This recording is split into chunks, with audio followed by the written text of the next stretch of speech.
Gwa kahinda ka miaka 23 Kenya kwaga kunyita itemi mbitikaine ici.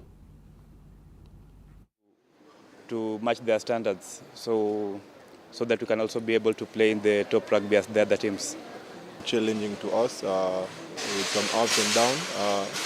It's not how we wanted it to end, because we wanted a better results to remain in the coast status. But we are looking forward to rebuild as a team, because we have really new good players. We were looking forward to carry on to the next season. Of course, I'll take the blame because I'm the head coach, but you know, I think you need a bit more than a coach to right the wrongs at the moment.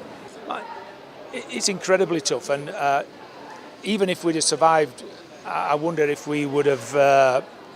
Would we be good enough, or would we have the resources to survive again next year? Na ateteri a gikombe kia mufira wa handball mwena wa airetu guku bururi-ini Nairobi Water Queens nimehariirie gutetera gikombe giki na njira njega, na kuringana na urugamiriri wa kirabu giki ni ati nimehariirie kuhota ngucanio ya mwisho magithaka na NCPB kimera giki gikirie gutirihwo riri nyararici ciranire uhotani. We've been winning this cup all along, but we are going back to our drawing board. Our opponents had a good resistance, and we appreciate them. It has been you cannot win all the time. We have to beat Cyrils with a very big margin so that you can retain the cup.